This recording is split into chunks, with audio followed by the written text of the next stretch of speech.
खुदा बाप, खुदा बेटे और खुदा पाक रूह के नाम से आमीन। सारी इज्जत, सारा जलाल एक ही नाम को जाता है और वो है खुदावंदों का खुदा, बादशाहों का बादशाह, शहनशाहों का शहनशाह यीशु अल मसीह।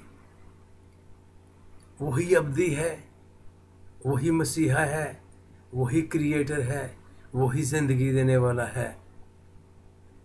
और आज जो पैगाम मैं आपको देना चाहता हूं, मेरे अजीजों, आप चाहे क्रिश्चियन हो या मुसलमान हो, हिंदू हो या सिख हो, जोश हो या किसी भी मजहब के साथ आपका तल्लुक क्यों ना हो, खुदावंद यीशु अल मसीह मुकद्दस मत्ती रसूल की अंजील उसका 7वां बाब और उसकी पहली 5 आयात में यूं फरमाते हैं, ऐब जोई ना करो। गौर करो, ऐब जोई ना करो। ऐब का मतलब दूसरों में गलतियां तलाश करना, दूसरों के कसूर तलाश करना, दूसरों की बुराइयों को देखना, दूसरों की तौर तरीकों को देखना जो कि आपकी नज़र में बुरे लगते हैं और आप उनमें से ऐब निकालते हैं। तो मत्ती की अंजील उसका 7वां बाब और उसकी पहली 5 आयात आपके साथ शेयर करना चाहता हूं और आपको बताना चाहता हूं कि खुदावंद का पैगाम आज आपके लिए क्या है और हम सब के लिए क्या है। ऐब जोई ना करो कि तुम्हारी भी ऐब जोई ना की जाए। पहली बात, जब आप दूसरों में कसूर निकालते हैं, जब आप दूसरों की तरफ ऐसी उंगली करते हैं, तो ये 4 उंगलियां आपकी तरफ जा रही हैं। इसका क्या मतलब हुआ कि सबसे पहले आपको अपने गिरेबान में नज़र मार के देखना चाहिए कि आपके में क्या क्या गलतियां हैं और आप में क्या क्या कसूर हैं। ऐब जो ना करो, दूसरों में गलतियां तलाश ना करो, दूसरों के कसूरों को मत देखो, दूसरों की आदतों को मत देखो। सबसे पहले आप अपने आप को सुलझाओ, अपने आप को समझाओ, अपनी आदतों को देखो, अपने ऐप्स को देखो, अपने तौर तरीकों को देखो, अपने चाल चलन को देखो और फिर आप किसी की तरफ उंगली कर सकते हैं। सो बाइबल मुकद्दस हमें साफ साफ बताती है, ऐब जोई ना करो कि तुम्हारी भी ऐब जोई ना की जाए। जब हम दूसरों की तरफ उंगली करते हैं, जब हम दूसरों के कसूर निकालते हैं, जब हम दूसरों को बुरा भला कहते हैं, जब हम दूसरों को क्रिटिसाइज करते हैं, तो जवाबन हमें भी लोग उसी तरीके से क्रिटिसाइज करते हैं। खुदावन के कहने का मतलब ये है कि हमें दूसरों को क्रिटिसाइज करने की ज़रूरत नहीं, हमें दूसरों पर उंगली करने की ज़रूरत नहीं। हमें अपनी तरफ देखने की ज़रूरत है कि हम किस तरीके से ज़िंदगी बसर कर रहे हैं, हमारी अमली ज़िंदगी कैसी है, हमारी प्रैक्टिकल लाइफ कैसी है, हमारे तौर तरीके कैसे हैं। हमें अपनी तरफ देखना चाहिए, क्योंकि खुदावन का कलाम हमें बताता कि एक दिन आने वाला है जब हम खुदावन के सामने हाजिर किए जाएंगे और जो कुछ भी इस दुनिया में रह के हम बोलते हैं, अमली तौर पे करते हैं, हमारे चाल चलन है, हमारे तौर तरीके हैं, दूसरे के साथ हमारी डीलिंग है, जो कुछ भी हम करते हैं, एक एक बात का हमें हिसाब देना पड़ेगा।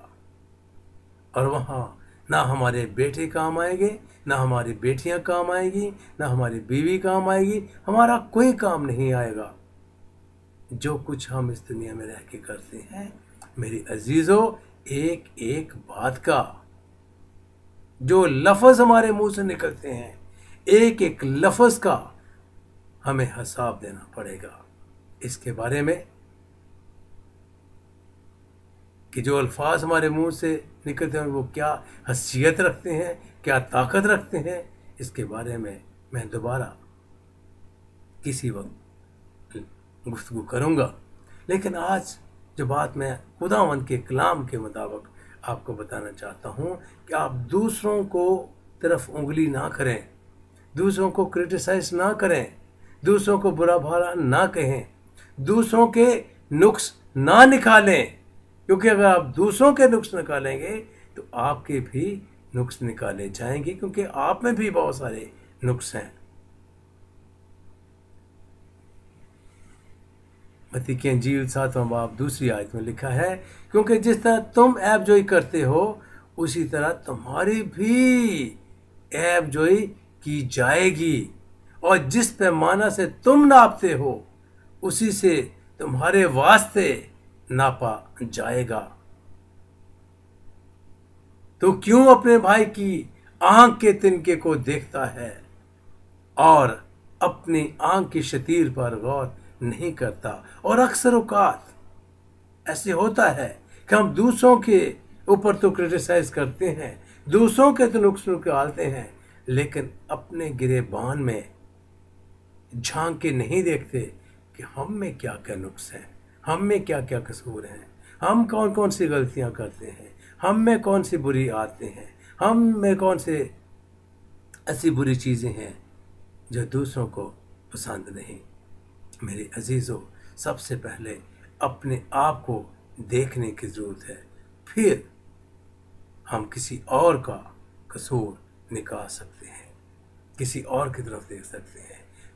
खुदावंद यीशु अल मसीह हमें ये तलकीन करते हैं, हमें ये नसीहत करते हैं कि दूसरों को क्रिटिसाइज ना करो, दूसरों की तरफ उंगली ना करो। सबसे पहले अपने आप को सुधारो, सबसे पहले अपने आप को देखो, सबसे पहले अपने नुक्स देखो, सबसे पहले अपने आप को परखो, अपने आप को जांचो कि आप किस तौर से जिंदगी बसर कर रहे हैं।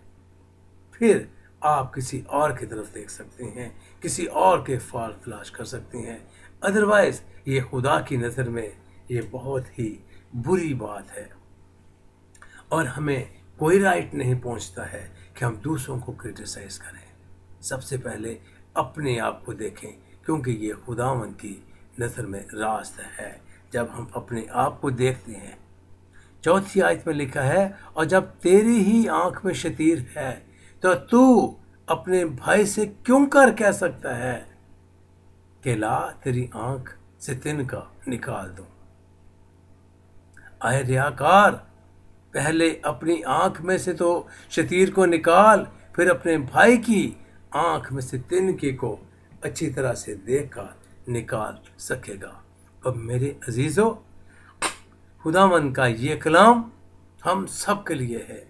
ये मसीहों के लिए भी है, ये मुसलमानों के लिए भी है, ये हिंदुओं के लिए भी है, ये सिखों के लिए भी है, ये सारी बनी नौ इंसान के लिए है कि वो तौबा करें और इस बात से बाज आए कि किसी को क्रिटिसाइज नहीं करना है। क्योंकि अब जब दूसरों की ऐबजोई करते हैं, जब आप दूसरों के कसूर निकालते हैं, जब आप दूसरों के नुक्स निकालते हैं, तो एक दिन याद रखें कि दूसरों को भी राइट पहुंचता है कि वो भी आपके नुक्स निकालें। इसलिए बी केयरफुल, अपना सारा काम, अपने सारे तौर तरीके खुदावंद यीशु अल मसीह की कलाम के मुताबिक चलें और दूसरों में फॉल तलाश करने के बजाय अपने आप को परखो, अपने आप को देखो, अपने आप को सुधारो। झूठ बोलना छोड़ के सच बोलो, बुराई छोड़ के नेकी की तरफ मुतवज्जे हो और हर वो काम करो जो सच्चाई पर मबनी है।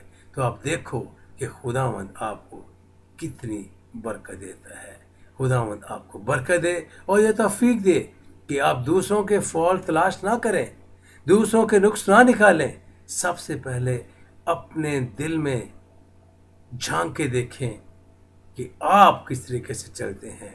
दूसरों के कसूरों को मत देखो, अपनी तरफ देखो, अपने आप को सुलझाओ अपने आप को बेहतर बनाओ, अपने चाल चलन को बेहतर बनाओ, क्योंकि आपको अपने आप के बारे में हिसाब देना पड़ेगा। सो अपने आप के बारे में देखो और अपने आप के बारे में परखो। दूसरों की ऐपजोई ना करो कि तुम्हारी भी ऐपजोई ना खिंचाए, क्योंकि जिस पैमाने से आप दूसरों को नापते हो उसी से तुम्हारे लिए भी नापा जाएगा।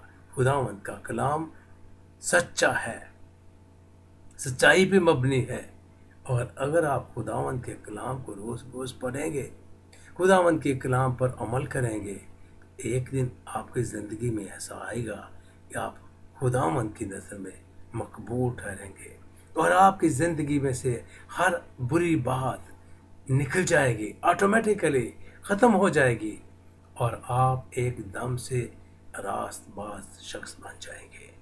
जब आप खुदावंद के सामने आके झुक जाते हैं, खुदावंद से माफ़ी मांग लेते हैं, वो कहते हैं, आए खुदावंद यीशु मसीह, मैं कमज़ोर हूँ,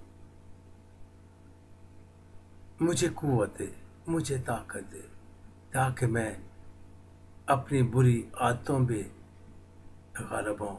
तो मेरे अजीज़ों, खुदावंद आपको कुव्वत देगा, खुदावंद आपको ताकत देगा, खुदावंद आपकी मदद करेगा, क्योंकि वो खुदावंदों का खुदावंद है जो हर कदम पे चाहता है कि आप उसकी जन्नत और फिरदौस में शामिल हो जाए। वो नहीं चाहता कि कोई जान हलाक हो, इसलिए खुदावंद फरमाते हैं, जो मुझ पर ईमान लाएगा वो हलाक नहीं होगा, बल्कि हमेशा की ज़िंदगी का वारिस बन जाएगा। मेरे अजीज़ों, दूसरों की ऐपजोई करना छोड़ दो, दूसरों के नुक्स निकालना छोड़ दो, अपने आप को सुलझाओ, तौबा करो, तौबा करो, तौबा करो। अगर आप जन्नत और फिरदौस में दाखिल होना चाहते हैं, तौबा करो, अपनी आदतों को बदलो, अपने तौर तरीकों को बदलो, अपने सोचो विचार को बदलो, अपने आप को चेंज करो। ये आपके अपने हाथ में है, ये आपके पास चॉइस है जो खुदावंद ने हर बनी नौ इंसान को दी है कि वो अपनी मर्जी का खुद मुख्तार है, और खुदावंद ने आपको चॉइस दी है। ये आपका फर्ज है, आप कौन सा रास्ता इख्तियार करते हैं। अच्छा रास्ता जो हमेशा की ज़िंदगी की तरफ लेके जाता है वो कठिन है, डिफ़िकल्ट है, लेकिन उसमें हमेशा की ज़िंदगी है, उसमें राहत है, उसमें सुकून है, उसमें इत्मीनान है, और वो राहें आपको जन्नत और फिरदौस में ले जाती है। दुनिया की अशोइशत, दुनिया का माल स्वभाव, दुनिया के सारे मसले मसाइल सब कुछ इधर रह जाएगा। मेरे अजीज़ों, एक दिन इस दुनिया को छोड़ के हमेशा के लिए आपने खुदावंद के पास जाना है। इसलिए दूसरों के कसूर मत तलाश करो, दूसरों के नुक्स मत निकालो, अपने आप को सुलझाओ, अपनी तरबियत करो, अपने आप को अमली तौर पे खुदावंद की नज़र में मकबूल करने के लिए खुदावंद के हुक्मों पर अमल करो, खुदावंद के कलाम को पढ़ो और अमली तौर पे साबित करो खुदावंद को दिखाने के लिए, ना कि बनी नौ इंसान को दिखाने के लिए। खुदावंद की नज़र में मकबूल बनने के लिए आप खुदावंद की परस्तश में लाग जाओ, खुदावंद की इबादत में लाग जाओ, और एक ही नाम है जिसके वसीले से आपको निजात मिल सकती है, मुक्ति मिल सकती है, गुनाह माफ़ हो सकते हैं, और वो है यीशु मसीह। अगर आप खुदावंद यीशु मसीह के पास आ जाते हैं, मेरे अजीज़ों, खुदावंद आपकी सारी गलतियों को, सारे ख़ताओं को, सारे गुनाहों को माफ़ करेगा और आपको हमेशा की ज़िंदगी में शामिल करके आज ही आपका नाम किताब हयात में लिखेगा। खुदावंद आपको बरकत दे। इंजील मुक़द्दस को, बाइबल मुक़द्दस को, यीशु मसीह की तालीम को पढ़ो और उस पर अमल करो और हमेशा की ज़िंदगी के वारिस बन जाओ। गॉड ब्लेस यू, और खुदावंद आपके साथ हो।